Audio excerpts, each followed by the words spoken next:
क्या सुग्रीव और बाली का संबंध महाभारत से भी था? क्या महाभारत के युद्ध के मैदान में अर्जुन का जीतना और कर्ण का हारना त्रेता युग में ही तय हो चुका था? आखिर क्या संबंध था कर्ण और अर्जुन का सुग्रीव और बाली के साथ? क्यों बाली सुग्रीव, कर्ण और अर्जुन को देवराज इंद्र और सूर्यदेव से जोड़ा जाता है? क्या है महाभारत और त्रेता युग के इन पात्रों की असली सच्चाई? दोस्तों, अगर आप भी जानना चाहते हैं तो वीडियो को अंत तक पूरा जरूर देखिएगा। लेकिन उससे पहले हमारे चैनल को सब्सक्राइब करना बिल्कुल मत भूलिएगा। तो दोस्तों, जब भी युगों की बात आती है तो सतयुग के बाद त्रेता युग, फिर द्वापर युग, फिर कलयुग माना जाता है। त्रेता युग में नारायण के रूप में श्री राम ने अवतार लिया था और इस युग में रामायण की रचना हुई थी। रामायण के दो सबसे बड़े पात्रों में से एक सुग्रीव और बाली माने जाते हैं। वहीं जब द्वापर युग की बात आती है तो द्वापर युग में नारायण ने श्री कृष्ण के रूप में अवतार लिया था और इस युग के दो महानायक कर्ण और अर्जुन थे। लेकिन क्या आप जानते हैं कि महाभारत के युद्ध में कर्ण और अर्जुन के बीच का परिणाम त्रेता युग में ही निश्चित हो चुका था। ये पहले से ही तय था कि महाभारत में कर्ण को अर्जुन के हाथों मृत्यु की प्राप्ति होगी। लेकिन कैसे? चलिए विस्तार से बताते हैं। दोस्तों, अगर सबसे पहले त्रेता युग की बात की जाए तो त्रेता युग में बाली देवराज इंद्र के पुत्र माने जाते हैं। बाली का जन्म इंद्रदेव और ऋक्षराज जामवंत के मिलन से हुआ था। पंपा सरोवर में गिरने की वजह से जामवंत एक स्त्री बन गए थे और इनके सुंदर रूप पर मोहित होकर इंद्रदेव ने इन्हें बहला फुसलाकर इनके साथ संसर्ग किया था और इन्हीं के इसी संबंध से बाली का जन्म हुआ। बाली को उनकी उद्दंडता की वजह से इन्हें एक ऋषि से वानर रूप का श्राप मिला और अपने श्राप को खत्म करने के लिए इन्होंने महादेव की तपस्या की। महादेव ने बाली को वरदान दिया कि जो भी उसके सामने युद्ध के लिए आएगा उसका आधा बल बाली को मिल जाएगा। इसके बावजूद भी आखिर क्यों त्रेता युग में उन्हें अपने ही भाई सुग्रीव से हार का सामना करना पड़ा।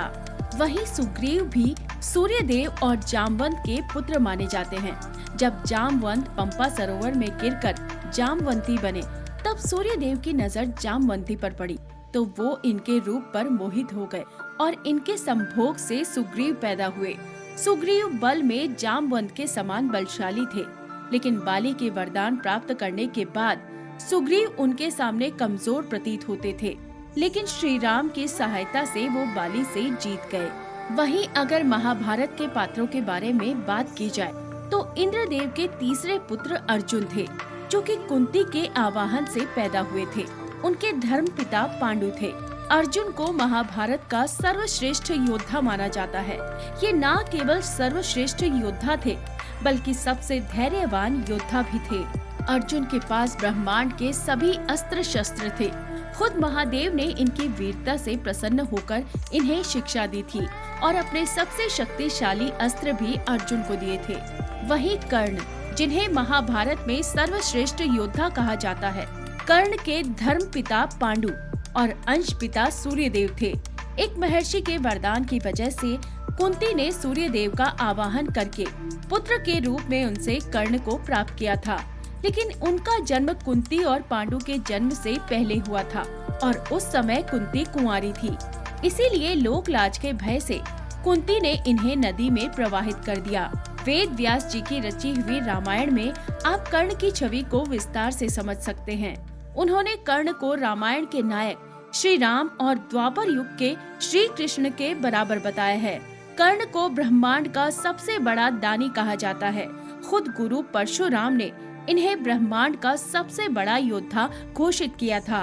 कर्ण के पास सूर्यदेव के दिए हुए कवच और कुंडल भी थे, जिनके होते हुए उनका हारना नामुमकिन था। लेकिन फिर भी महाभारत के युद्ध में कर्ण को हार का सामना करना पड़ा।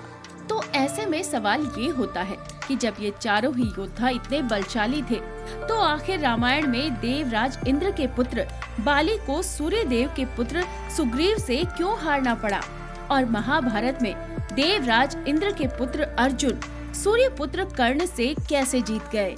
तो दोस्तों, रामायण में जब श्री विष्णु ने श्री राम का अवतार लिया तो उन्होंने सुग्रीव से मित्रता निभाने के लिए बाली को छल से मारा था।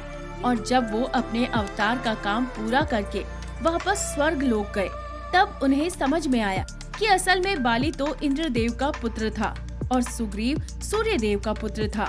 इन दोनों देवताओं में आपस में युद्ध और प्रतिस्पर्धा ना हो, इसीलिए महाभारत काल में श्री कृष्ण ने इंद्र के पुत्र अर्जुन का साथ दिया और इस बार सूर्य देव के पुत्र कर्ण को अर्जुन से ज्यादा बलशाली होते हुए भी हारना पड़ा। और इस तरह से विष्णु जी ने सूर्य देव और इंद्रदेव दोनों को ही प्रतिशोध और प्रतिस्पर्धा से बचा लिया और इनके पुत्रों को एक एक युग में विजय दिलाकर दोनों को बराबरी पर लाकर खड़ा कर दिया। तो दोस्तों, उम्मीद करते हैं आज की ये वीडियो आपको पसंद आई होगी।